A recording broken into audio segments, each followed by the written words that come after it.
जय हिंद मेरे सेठ श्रेणियों और आप सभी का स्वागत है बीए पाठशाला में। तो आज के इस वीडियो पे बात करेंगे अंडरस्टैंडिंग इंडिया के अगले क्वेश्चंस पे। तो अगला एक क्वेश्चंस क्या है माय डियर फ्रेंड, देख सकते हो कि भारत के प्रमुख प्राकृतिक वनस्पतियों का क्या करना है, संक्षेप में आपको वर्णन करना है। तो प्राकृतिक वनस्पतियों का क्या करना है, संक्षेप में आपको वर्णन करता है। तो आगे हम लोग वीडियो को शुरू करेंगे, लेकिन अगर आपने प्रश्न संख्या 1 अगर आपने अभी तक नहीं देखा है तो आप उसको देख लें। साथ में आप चैनल पर नए हो तो चैनल को क्या करें, सब्सक्राइब जरूर कर ले। देख सकते हो क्या कहा है कि भारत का अधिकांश भाग उष्ण कटिबंध में स्थित है। उष्ण कटिबंध में क्या स्थित है, जबकि कुछ भाग समुद्र तट से अधिक ऊंचे होने के कारण शीत उष्ण कटिबंध में क्या करते हैं, गिने जा सकते हैं। तो भारत में दो तरह की जलवायु पाई जाती है। एक जो जलवायु है आपका वो क्या है, आपका उष्ण कटिबंध, और दूसरा क्या है कि जो समुद्र तट से ऊंचा होने के कारण एक आपका क्या हो गया, शीतोष्ण कटिबंध की क्या पाई जाती है, जलवायु जो है आपकी पाई जाती है। इन दोनों ही भागों के मध्य शीतोष्ण कटिबंध के भाग होते हैं, और ये जो उष्ण कटिबंध और शीतोष्ण कटिबंध के जो बीच का भाग जो होता है उसको क्या बोलेंगे हम लोग, मध्य शीतोष्ण कटिबंध का भाग हम लोग बोलते हैं। कुछ भागों में वर्षा औसत से अधिक होती है, जैसे अगर आप जाओगे मासिनराम मेघालय तो वहाँ पे बहुत ज़्यादा वर्षा होता है, लेकिन अगर आप राजस्थान की तरफ चल जाओगे तो वर्षा क्या होती है, ना के बराबर होती है। जैसे देखोगे यहाँ पे क्या, जब क्या देख सकते हो, कुछ भागों में वर्षा औसत से अधिक होती है जबकि अन्य भागों में प्राय सूखे ही रहते हैं। भूमि की प्रकृति और जलवायु में भिन्नता होने से भारत विभिन्न प्रकार की प्राकृतिक वनस्पतियां क्या पाई जाती है। सिंपल सा बात है, अगर किसी क्षेत्र में केवल बारिश ही बारिश हो तो वहाँ की वनस्पतियाँ अलग होगी। किसी क्षेत्र में अगर केवल और केवल आपको बंजर जमीन देखने के लिए मिलेगा तो वहाँ की वनस्पतियाँ अलग होगी। कहीं अगर केवल बर्फ गिर रही है तो वहाँ की अलग होगी। लेकिन भारत में तीनों तरह की जलवायु पाई जाती है। एक तो आपको उष्ण कटिबंध मिलेगा और एक शीतोष्ण कटिबंध आपको मिलेगा, और दोनों के बीच का जो जलवायु है जिसको हम लोग क्या बोलेंगे, मध्य शीतोष्ण कटिबंध का मिलेगा। और कहीं कहीं वर्षा औसत से अधिक होता है, कहीं कहीं वर्षा औसत से कम होता है। तो इसीलिए यहाँ पे क्या देखने के लिए मिला कि प्राकृतिक वनस्पति जो होती है यहाँ पे आपको विभिन्न प्रकार के देखने के लिए आपको मिलती है। आगे देख सकते हो क्या है, वर्षा की मात्रा और वितरण भी देश में पाई जाने वाली वनस्पतियों का निर्णय करते हैं। और आपको साथ में ये भी पता होगा कि किस क्षेत्र में कितनी ज़्यादा वर्षा होगा या किस क्षेत्र में कितना वर्षा नहीं होगा, ये भी डिपेंड करता है वहाँ के वनस्पतियों पे। क्योंकि जो पहाड़ी क्षेत्र होता है माय डियर फ्रेंड, उन पहाड़ी क्षेत्रों में आपको अधिक वर्षा देखने के लिए मिलेगा, और जहाँ पे आपको क्या बोलेंगे, जहाँ पे आप मैदानी क्षेत्र देखोगे तो वहाँ आपको वर्षा की मात्रा थोड़ी कम देखने के लिए मिलेगी। इसका भी बहुत सारा मेजर कारण हम लोग आगे चर्चा करेंगे।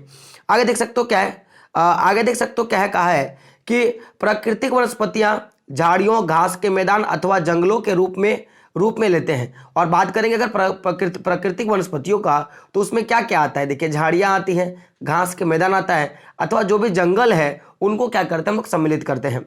आगे देख सकते हो क्या है कि 3750 मीटर ऊंचे क्षेत्र में सामान्यतः पर्वत वनस्पति पाई जाती है। अगर आप देखोगे पूरा का पूरा जो क्षेत्र है आपका, तो ये जो आपका जो क्षेत्र है 3775 मीटर जो ऊंचा जो क्षेत्र है हमारा, ये सामान्यतः पर्वतीय वनस्पति पाई जाती है, जिनको हम अल्पाइन बोलते हैं। क्या बोलते हैं, अल्पाइन। आगे देख सकते हो क्या है कि इससे नीचे 2000 से लेके 3500 मीटर तक शीतोष्ण एवं पतझड़ तथा संकुलित वनों की मिश्र वनस्पति मिलती है। अगर आप देखोगे जो भी हमारा हाइट है, जो भी हमारा उच्चावच है, उस उच्चावच को कैटेगराइज किया गया है। तो क्या कहा है कि अगर आप 3500 मीटर ऊंचा चलो जाओगे, सामान्य ऊंचा से 3500 किलोमीटर 3750 किलोमीटर ऊंचा चल जाओ, मीटर ऊंचा, किलोमीटर नहीं केवल मीटर पे ऊंचा जाओगे तो आपको क्या देखने के लिए मिलेगा, आपको पर्वतीय वनस्पति मिलेगा।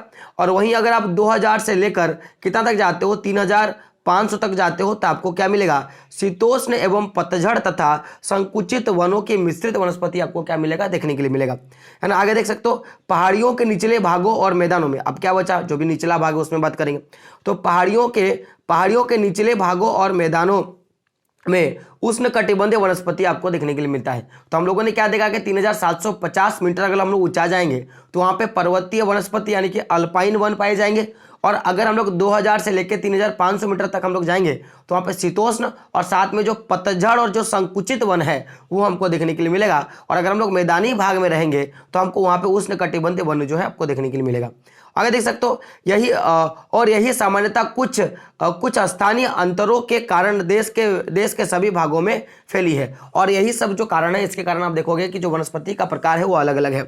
आगे देख सकते हो क्या है, आगे देख सकते हो क्या है आपका कि राजमहल, यानी कि राजमहल की पहाड़ी का बात कर रहा है। तो राजमहल के निकट गंगा के पश्चिमी मोड़ पर शुष्क वनस्पति मिलता है। जो अगर राजमहल की पहाड़ी के निकट अगर जाओगे, गंगा का जो पश्चिमी भाग है या पश्चिमी मोड़, वहां पर अगर आप जाओगे तो आपको वहां पे शुष्क वन देखने के लिए मिलेगा। और अधिक पश्चिम में यह पूर्णतः पत्तों रहित कटीली झाड़ियों के रूप में क्या करती ले लेती है। और आप अगर उस मोड़ से और ज्यादा पश्चिम की ओर जाओगे तो यहाँ पे आपको क्या मिलेगा कि ये पूर्णतः कटीली झाड़ियों का क्या करती है, रूप ले लेती है।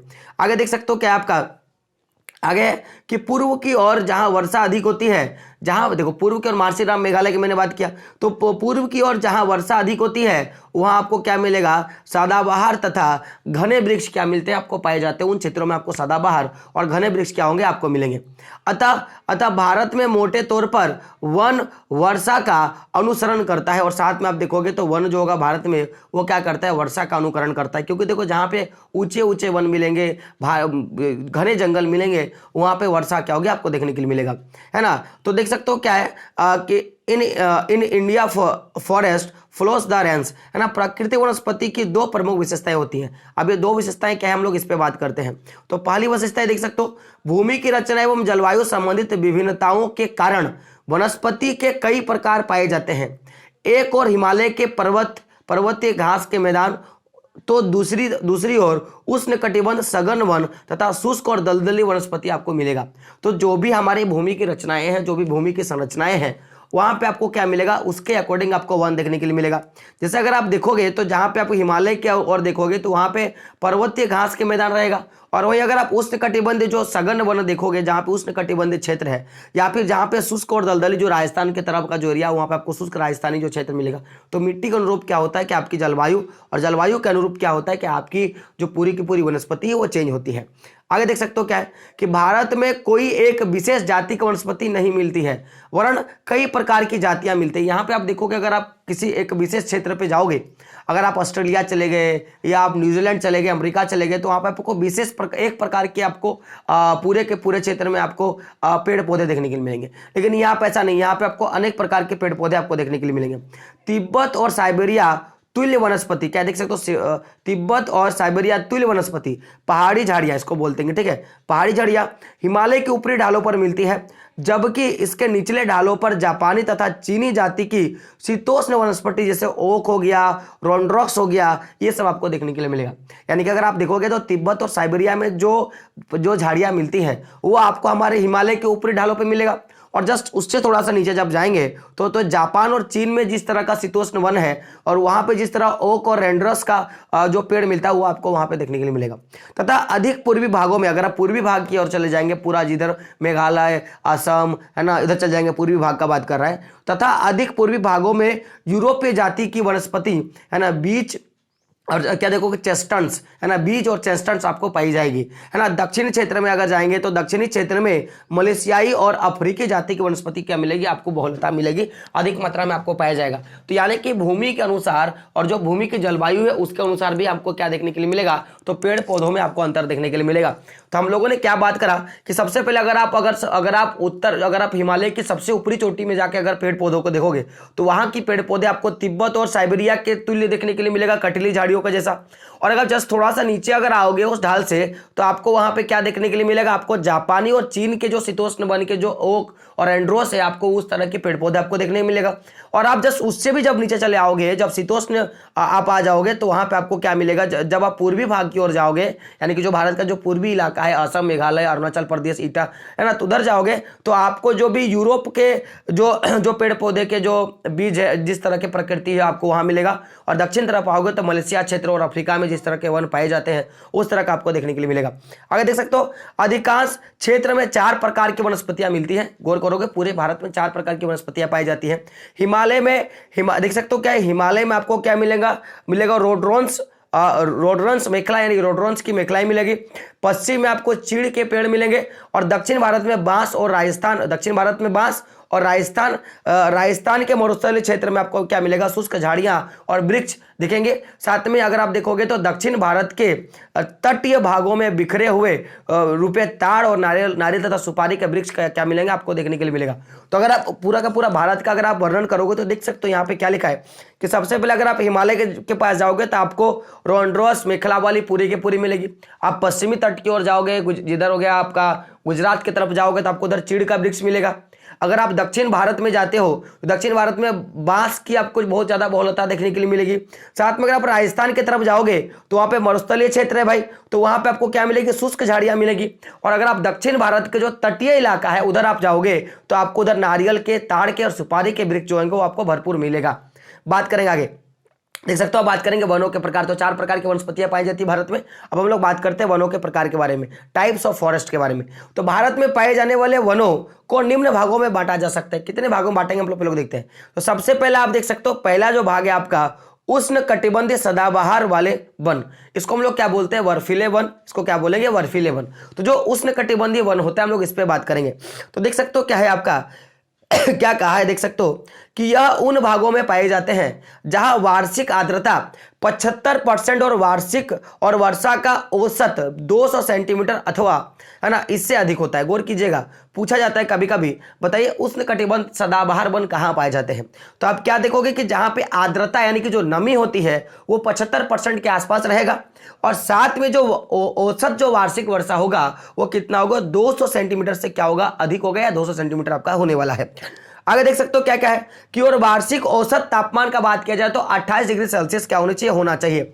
तो 3 चीजें मेजर होती है। पहला हम लोग क्या देखेंगे, आर्द्रता 75%, औसत वार्षिक वर्षा 200 सेंटीमीटर से अधिक या 200 सेंटीमीटर होना चाहिए और जो औसत तापमान होगा वो क्या होना चाहिए, 28 डिग्री सेल्सियस होना चाहिए। और इस वाले फॉरेस्ट को हम लोग क्या बोलेंगे, उष्ण कटिबंधीय हम लोग फॉरेस्ट बोलते हैं। यहाँ वर्षा ऋतु रुक रुक कर 8 महीने तक बनी रहती है। और गौर कीजिएगा इस वन में 8 महीने तक वर्षा होती है। मोस्टली केस में 3 महीने की बारिश होती है, लेकिन यहाँ पे कितनी होगी, 8 महीने की क्या होती है, बारिश होती है ना। यह भाग क्रमशः उत्तर हिमालय की तराई, उत्तर जो हमारा जो उत्तर हिमालय है उत्तर हिमालय की तराई से पूर्वी हिमालय के उप प्रदेशों और दक्षिण में पश्चिमी घाट के ढाल व तट पर महाराष्ट्र से लेकर उत्तर और दक्षिणी कन्नार, नीलगिरी, अन्नामलाई व इलायची की पहाड़ियों, कर्नाटक तट, केरल और अंडमान निकोबार द्वीप समूह तक क्या है, फैला है। यानी कि ये जो पूरा का पूरा जो भाग हम लोग बोलते हैं उष्णकटिबंधीय सदाबहार वन, तो वो जिस भी एरिया में फैला है, यहाँ पे आप देखोगे तो 75% आर्द्रता, 200 सेंटीमीटर की वार्षिक वर्षा से अधिक या 2 सेंटीमीटर वार्षिक वर्षा औसतन होता है और 28 डिग्री सेल्सियस का तापमान होगा, लगभग 8 महीने तक वर्षा यहाँ पे होता है। तो इस क्षेत्र को जो कैटेगराइज किया गया है, अगर आप ये भारत का मैप देखोगे तो उत्तर भारत का जो आपका तराई वाला एरिया है, यहाँ से लेके एकदम इधर क्या बोलते हैं पश्चिम दक्षिण साइड पूरा, और महाराष्ट्र और मन्नार की खाड़ी इधर भी आपको देखने के लिए मिलेगा। देख सकते हो यहाँ पे पूरा का पूरा कैटेगराइज किया है कि उत्तर भारत के हिमालय का जो तराई क्षेत्र है और पूरा पूर्वी जो हिमालय है आपका, तो पूर्वी हिमालय के उप प्रदेश यानी कि जितने भी पूर्वी हिमालय के प्रदेश है, असम, मेघालय है ना, ये सारी चीज, और दक्षिण तरफ के जाओगे तो दक्षिण में पश्चिमी घाट के ढलवा व तट पर ढलवा, और जो तटीय है कौन सा है, महाराष्ट्र से लेकर, आपको महाराष्ट्र शुरू करना है यानी कि इधर से शुरू करना है, महाराष्ट्र से लेकर कर्नाटक, केरल, देख सकते हो क्या है, महाराष्ट्र से लेकर उत्तर और दक्षिणी कन्नार, नीलगिरी, अन्नामलाई व इलायची के पहाड़ियां और कर्नाटक के तट से लेकर केरल और अरुणाचल और अंडमान निकोबार द्वीप समूह तक क्या मिलेगा आपको, उष्णकटिबंधीय क्षेत्र मिलेगा। आगे देख सकते हो कि पूरब में देख सकते हो क्या है कि उत्तर पूर्व में ये वन उत्तरी बंगाल के अर्ध पर्वतीय क्षेत्रों में, उड़ीसा के तटीय भागों, असम, अरुणाचल प्रदेश, त्रिपुरा, मणिपुर और मेघालय में मिलती है। और साथ में ये जो आप उत्तर पूर्व का बात करोगे तो ये जो वन है आपको वहां पे भी देखने के लिए मिलेगा। और यहाँ पे आपको कहाँ देखने के लिए मिलेगा, असम, अरुणाचल प्रदेश है ना, बंगाल का आधा हिस्सा, और क्या मिलेगा, त्रिपुरा और मणिपुर और मेघालय में आपको देखने के लिए मिलेगा। देख सकते हो इन वनों का क्षेत्रफल लगभग 24,800 वर्ग किलोमीटर है। और ये जो पूरा का पूरा जो उष्ण कटिबंधीय जो सदाबहार वन है या जो बर्फीले वन है वो आपको 24,800 किलोमीटर वर्ग किलोमीटर आपको देखने के लिए मिलेगा, है ना। अनुमानित किया जाता है, ये लगभग माना जाता है ना। पश्चिमी घाट पर देख सकते हो क्या है आपका, पश्चिमी घाट पर यह 450 मीटर से लेकर 450 मीटर से, है ना, 1360 मीटर की ऊंचाई के बीच और असम में 1007 मीटर को ऊंचाई तक मिलता है। और ये जो वन की जो ऊंचाई होती है वो आपको देख सकते हो कितना है, तो आपको पश्चिमी घाट की तरफ जाओगे तो 450 मीटर समुद्री तल से, और अगर आप से लेकर 1360 यानी कि 1360 मीटर ऊंचा और असम की ओर चले जाओगे तो आपको 1060 मीटर ऊंचाई तक क्या मिलेगा, आपको ये वन है जो आपको देखने के लिए मिलेगा। आगे देख सकते हो क्या है आपका, आगे क्या कहा है कि सामान्यतः अधिक वर्षा के कारण यह सघन और सदाबहार होते हैं। और ये अधिक वर्षा के कारण क्या होते हैं, सघन और सदाबहार। कहा जाता है कि इन वनों में कभी भी सूर्य की जो किरणें होती है वो अंदर तक नहीं पहुंचती क्योंकि इतनी सघन होती है ना। वर्षा की मात्रा में कमी होने से यह अर्ध सदाबहार, क्या बोलेंगे, अर्ध सदाबहार हो जाता है। वनस्पति की विविधता और अधिकता इन वनों की विशेषता है। और जो ये जो विविधता है और जिस प्रकार की ये सघनता इसमें पाई जाती है, यही क्या है, इसकी मुख्य विशेषता का धारण करती है। आगे देख सकते हो क्या है कि वृक्षों की ऊंचाई ऊंचाई जो है वो 40 से 60 मीटर तक होती है। और ये जो उष्ण कटिबंध वन है इसमें जो वृक्षों की ऊंचाई होती है कितनी होती है, 40 से 60 मीटर तक होती है। इन वृक्षों की लकड़ी काले रंग की और कठोर होती है। देखिए काले रंग का होने के कारण है कि इतना वर्षा इनके तनों पे आती है और मिलती है कि ये काले हो जाते हैं, और ये क्या होती है, कठोर होती है। अतः इनको काटने में कठिनाई होती है। विभिन्न प्रकार की लताओं, गुल्मों, झाड़ियों तथा छोटे पौधे की अधिकता एवं दल बदल होने से वन प्राय दुर्गम क्या हो सकता है, देख सकते हो, दुर्गम होते हैं। और भाई ज्यादा वर्षा हो तो आपको ये सारी चीज देखने के लिए मिलेगा, झाड़ी लताएं कटाएं, तो इसके कारण क्या मिलेगा, दुर्गम देखने होता है। इन वनों में अधिकतर रबड़, क्या देख सकते हो, मोहगनी, है ना, एबोनी, लोह कास्ट और जंगली आम, साल, नाहर, है ना, गुर्जन, और देख सकते हो क्या आपका है, तुलसर, तून, ताड़ तथा बांस, बेतल आदि वृक्ष जो है आपको मिलेगा। तो ये वृक्षों के प्रकार आपको याद रखना है कि ये सारे वृक्ष जो है आपको वहां पे देखने के लिए मिलेगा। आगे देख सकते हो क्या आपका, वृक्ष और कई प्रकार की लताएं अधिक उगाई जाती है। फर्न के अंतर्गत देखिएगा, अगर बात करेंगे फर्न, है ना, फर्न भी यहाँ पे मिलेगा। तो फर्न क्या है, देख सकते हो, फर्न के अंतर्गत देख सकते हो ये दो फर्न आपको मिलेगा। आपको याद रखना है, 3 फर्न है, आपको याद रखना है नहीं रखना है इससे कोई मैटर नहीं, लेकिन लिख दीजिएगा कि फर्न आपको पाया जाता है। आगे देख सकते हो क्या, ये तो पहला वन था। बात कर दूसरा वन क्या हो गया, उष्ण कटिबंध तर मानसूनी वन। क्या है ये, उष्ण कटिबंध मानसूनी वन, वो क्या था, सदाबहार वन, ये क्या है, मानसूनी वन। तो बात करेंगे यहाँ पे, तो ये वन अधिकतर उन भागों में पाए जाते हैं जहां वर्षा प्राय 100 से लेकर 200 सेंटीमीटर तक होती है। अगर 2 सेंटीमीटर से अधिक होगा तो क्या हो जाएगा आपका, वो सदाबहार वन। और अगर 2 सेंटीमीटर तक होगा तो उसको क्या बोलेंगे हम लोग, इसको बोलेंगे मानसूनी वन या उष्ण कटिबंधीय मानसूनी वन बोलेंगे। 100 से लेकर कितना है, 200 तक, है ना। औसत वार्षिक तापमान का बात किया जाए तो 26 डिग्री सेल्सियस से लेके कितना हो जाएगा, 30 डिग्री सेल्सियस तक क्या मिलेगा आपको यहाँ पे तापमान मिलेगा। और आर्द्रता का प्रतिशत बात किया जाए तो 60 से लेकर 80 के बीच में आपको रहता है, इसमें आर्द्रता रहता है। और ग्रीष्म ऋतु के प्रारंभ में वृक्ष की पत्तियां झड़ जाती है, जिससे उनकी नमी क्या होती, नष्ट हो जाती है ना। आप देखोगे कि जैसे जैसे आपका ग्रीष्म ऋतु आएगा, यानी कि जो अभी का ऋतु है आएगा, तो फिर क्या होगा, यहाँ की जो पूरी की पूरी वनस्पतियाँ जो होती है वो अपने पत्तों को गिरा देती है। और चूंकि इस समय क्या मिलेगा आपको, ज़्यादा मात्रा में गर्मी का अनुभव आपको मिलेगा। आगे देख सकते हो क्या है, क्या नष्ट हो जाती है। इन भागों में ऊंचे, है ना, इन भागों में ऊंचे कितना देख सकते हो, कितना 20 से लेकर 45 मीटर तक के जो वृक्ष होते हैं आपको मिलेंगे, यहाँ पे ऊंचाई का मिलेगा, है ना। तो इन भागों में ऊंचे और मजबूत वृक्षों के लिए काफी जल मिल जाता है। और यहाँ पे क्या मिलेगा, इन क्षेत्रों में 20 से लेकर अगर 45 मीटर तक ऊंचा कोई वृक्ष है तो उसके लिए अनुकूल जो है आपको यहाँ पे पर्याप्त जल मिलेगा। किंतु देख सकते हो क्या है आपका, आगे देख सकते हो क्या है, क्या लिखा है, आगे लिखा है किंतु वर्षा की इतनी अधिकता नहीं होती है ना, कि वन दुर्गम हो जाए, और इतनी भी ज्यादा बारिश नहीं होती है कि ये जो वन होगा वो सदाबहार वन में क्या हो जाए, परिवर्तित हो जाए। अतः इन वनों के नीचे अधिक झाड़ झाड़ झंखाड़ नहीं पाए जाते, क्योंकि अधिक जब वर्षा नहीं होगी तो झाड़ झंखाड़ पाए नहीं, किंतु प्रकाश मिलने से घास व बांस अधिक पैदा होते हैं और इन क्षेत्रों में घास क्या बोलते हैं जो सूर्य का लाइट है वो नीचे तक आता है, इसके कारण आपको घास और मैदान जो है आपको अच्छी तरीके से आपको देखने के लिए मिलेगा। अब झारखंड की देख लो, झारखंड में आपको इसी तरह का पूरा आपको वन देखने के लिए मिलेगा।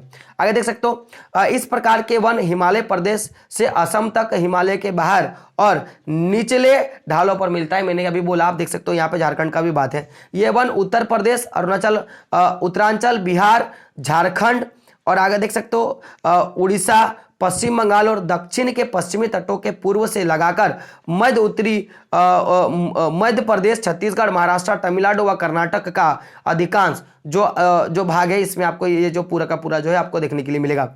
ये जो है आपको पूरा का पूरा भाग देखने के लिए मिलेगा। आर्द्र पठारी भाग और पूर्वी केरल के शुष्क भागों में कन्याकुमारी अंतरपी तक मिलते हैं।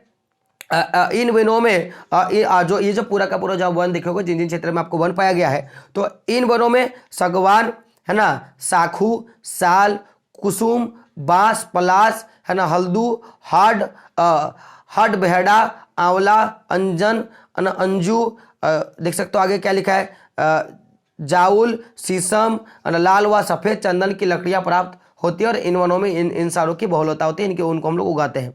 आगे देख सकते हो क्या लिखा है, इन्हीं वनों से मूल्यवान सागवान और साल की इमारती लकड़ियां भी प्राप्त होती है। इमारती लकड़ी यानी कि ऐसे लकड़ी जिनको हम लोग इमारत बनाने के लिए प्रयोग करते हैं।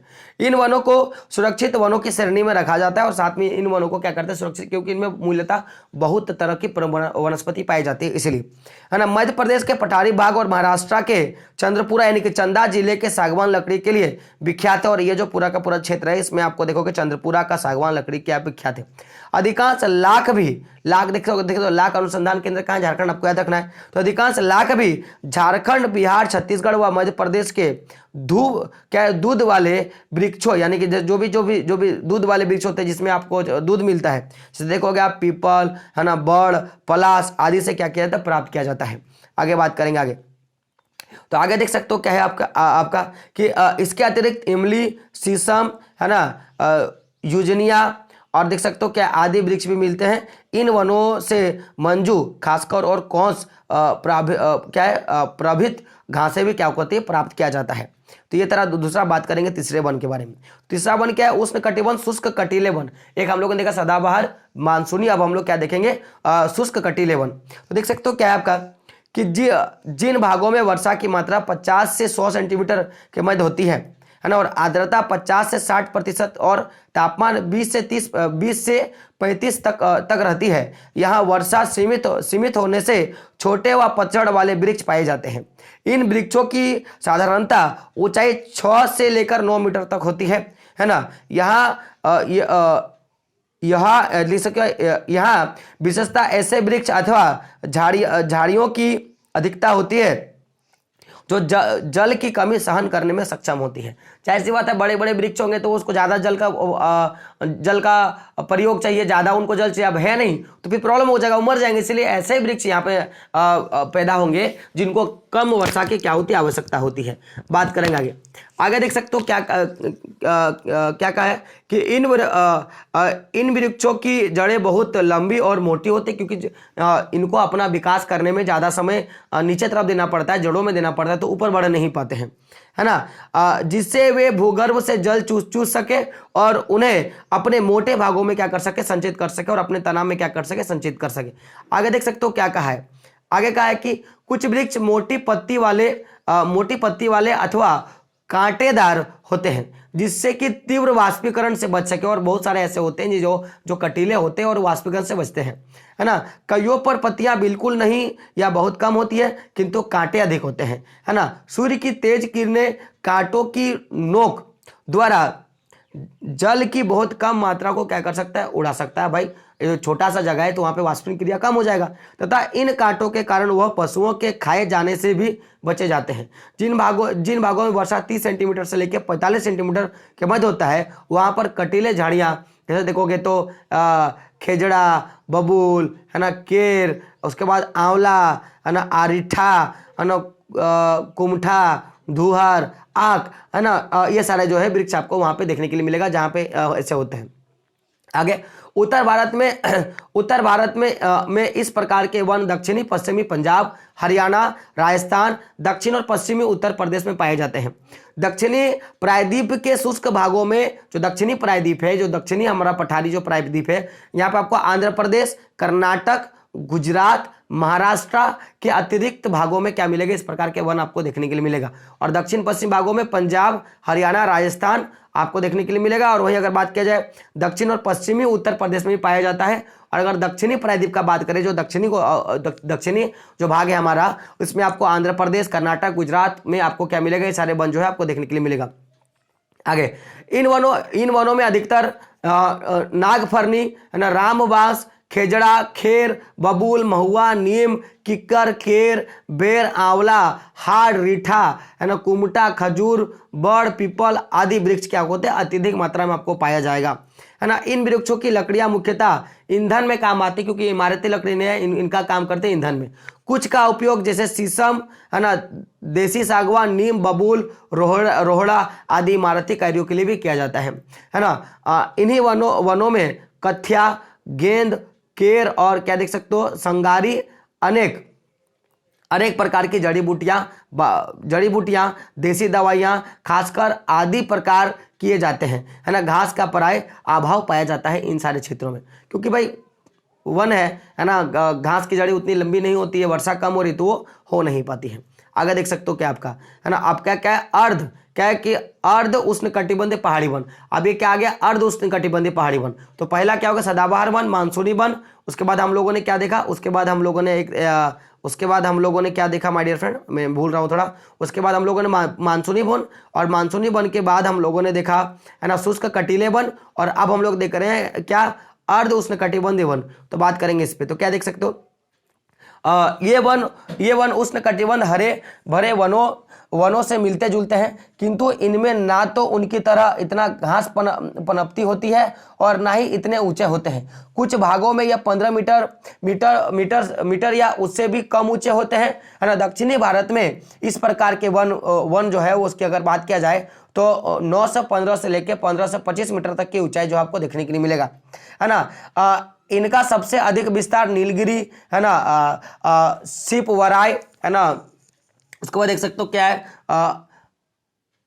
अनामलयम और पलानी की पहाड़ियों तथा उनके निकटवर्ती भागों में महाराष्ट्र, मालेश्वरम तथा मध्य प्रदेश के है ना पंचमढ़ी तक ही आपको ये सारे देखने के लिए मिलेगा, है ना। यहाँ के मुख्य जो वृक्षों क्या है, ओक, मेपल है ना, यूजियाना है ना, सिलोमोन्स आदि आपको देखने के लिए मिलेगा। उत्तर भारत में इस प्रकार के वन पूर्वी हिमालय तथा असमी पहाड़ी क्षेत्रों में 915 से लेकर 1830 मीटर तक की ऊंचाई में आपको देखने के लिए मिलेगा। अगर बात किया जाए कि ये जो वन है आपको इसमें क्या क्या चीजें मिलेगा, तो इसमें मुख्यतः बलूत, चेस्टर, देवदार, क्या है, लॉरेल, चीड़, वेतलू, क्या है, एलनस आदि वृक्ष जो है कि कुंज आपको विकसित मिलेंगे, है ना। अनुकूल परिस्थितियों में यहाँ वृक्ष जो है 30 से 45 मीटर तक ऊंचे मिलते हैं, जिनके नीचे सदैव झाड़ियों की अधिकता पाई जाती है। आगे देख सकते हो क्या बात करेंगे, अगला शीतोष्ण पहाड़ी वन। तो बात करेंगे तो इस प्रकार के वनों में वृक्ष 15 से 18 मीटर ऊंचे तथा मोटे तने वाले होते हैं, है ना। देख सकते हो क्या है कि 15 से कितने 18 मीटर ऊंचा है, जिनके नीचे घनी झाड़ियां पाई जाती हैं। इन वृक्षों की पत्तियां घनी और सदाबहार होती है। इनकी टहनियों पर कई लताएं लिपटी रहती है। यह अन्नामलाई, पलानी और नीलगिरी पहाड़ियों के अधिक ऊंचे भागों पर पाई जाती हैं। आगे देख सकते हो क्या है, आगे देख सकते हो क्या कहा है, अगला देख सकते हो क्या है, यूजेनिया मिचेलिया के वन प्रदेश पूर्वी हिमालय और असम के पहाड़ी पर 1830 से लेकर 2800 मीटर तक क्या होती है, ऊंचाई मिलती है। और ये जो वन की जो ऊंचाई है वो कितना मिलेंगे, 1830 कितने मिलेगा, 1830 से लेकर 2800 मीटर तक का क्या मिलेगा, ऊंचाई मिलेगा। आगे देख सकते हो क्या है कि यहाँ के मुख्य वृक्ष चीड़ हो गया, लारेल हो गया, वलूत, देवदार और चेस्टर आपको मिलेगा। अब अगला वन पे बात करेंगे, तो अगला वन आपका क्या है, देख सकते हो अगला वन है आपका 6 नंबर का क्या है कि ज्वार प्रदेश है या दलदली वन का बात करेंगे, है ना। तो इस प्रकार के वन उन भागों में पाए जाते हैं जहां समुद्री तट पर ज्वार भाटा के कारण खारा जल फैल जाता है। यहाँ की मिट्टी भी दलदली होती है। अरस्तु यहाँ मुख्यतः ऐसे वनस्पति पैदा करते हैं ना, अरस्तु यहाँ पे बात करेंगे मुख्यतः या परंतु जो है, तो यहाँ पे ऐसे वनस्पति पैदा करेंगे जिनके जड़ सदैव नमकीन जल में डूबी रहती है ना। इनमें शाखाएं नीलाकार चारों ओर फैली जाती है। ये वृक्ष वह सदा हरे भरे रहते हैं। इनमें मुख्यतः हेरोटोरिया, ताज, नारियल ताड़, वेंत, बांस, सरपोलास है ना, क्या है, रोजाफोरा है इसके मुख्य, रोजाफोरा है ना, सोने क्या है, देख सकते हो क्या आपका सेनेरिटा, फोंकिस, सुंदरी आदि क्या किस्म की जो है वनस्पति आपकी पाई जाएंगी, है ना। आगे देख सकते हो क्या, इस प्रकार के वन मुख्यतः पूर्वी तट पर गंगा के डेल्टा है ना, तमिलनाडु और आंध्र प्रदेश के तटवर्ती जिलों और महानदी कृष्णा, गोदावरी आदि नदियों के डेल्टाओं में मिलती है। सुंदरवन में सुंदरी नामक वृक्षों की बहुलता होती है। इसी और इनकी लकड़ी नाव बनाने के लिए काम आता है और यहाँ के नाविक बस्तियां जो है इन वृक्षों को बनाती है और इसीलिए ये जो क्षेत्र आपको सुंदरवन का डेल्टा कहा जाता है। अगला देख सकते हो, अगला और अंतिम आपका नदी तट के वन। तो वर्षा ऋतु में नदियों की बाढ़ का जल नदियों के दोनों किनारों पर जहां तक फैल जाता है वहां ये वृक्ष उग जाते हैं। जो वृक्ष नदी तटों के निकट होते हैं वे अपनी लंबी जड़ों द्वारा भूमिगत जल को खींचकर बड़े ऊंचे और सुदृढ़ बन जाते हैं। किंतु जो वृक्ष नदी तट से दूर होते हैं वे प्राय छोटे और दुर्बल होते हैं, क्योंकि देखो अगर नदी के सामने वो ज़्यादा होगा क्योंकि पानी मिलेगा, जो दूर होगा उसको नहीं मिलेगा, हो जाते हैं। इन वृक्षों में मुख्यतः बबूल, शीशम, जामुन, महुआ, नीम, आम, सतूत, पीपल, इमली, खेर आपको मिलेगा, है ना। ऐसे वन पंजाब से लेकर असम तक मिलते हैं, किंतु चूंकि नदी तट की भूमि में खेती अधिक की जाती है अतः वन कम घने होते हैं, क्योंकि इसमें अधिक खेती करने के कारण भूमि को क्या कर दिया जाता है, नष्ट किया जाता है ना। इनसे ही किसानों को ईंधन क्या करता है, उपलब्ध होता है। तो जितने भी वन थे टोटल 7 वनों के बारे में हम लोगों ने चर्चा किया। एक बार 7 वनों को हम लोग रिपीट कर लेते हैं ताकि आपको अच्छे से याद हो जाएगा। तो पहला जो हम लोगों ने वन देखा था, तो पहला आपका क्या हो गया था, उष्ण कटिबंध सदाबहार वन, जिसको हम लोग बोलेंगे उष्ण कटिबंध सदाबहार अथवा बर्फीले वन, ये तो पहला था। दूसरा हम लोगों ने क्या देखा, दूसरा हम लोगों ने देखा उष्ण कटिबंध मानसूनी वन, यहाँ पर हम लोगों ने मानसूनी का प्रयोग किया। फिर हम लोगों ने जो अगला देखा वो अगला हम लोगों ने क्या देखा, उष्ण कटिबंध शुष्क कटीले वन, इसमें कटीले वन का हम लोगों ने बारे बात किया। फिर जब अगला हम लोगों ने देखा तो वो 4 नंबर का क्या था कि अर्ध उष्ण कटिबंध पहाड़ी वन।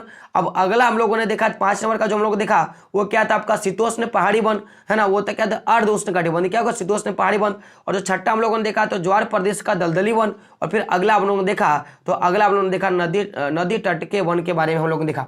तो अगला जो भी इंपॉर्टेंट क्वेश्चन मैं आपको वो करवा दूंगा, लेकिन उससे पहले अगर आप चैनल पर नए हो तो क्या करें, चैनल को सब्सक्राइब कर लें और बेल आइकन क्या करें, प्रेस करें। तो दोस्तों मिलते हैं अगले वीडियो में, तब तक के लिए जय हिंद, जय भारत और आपका दिन शुभ हो।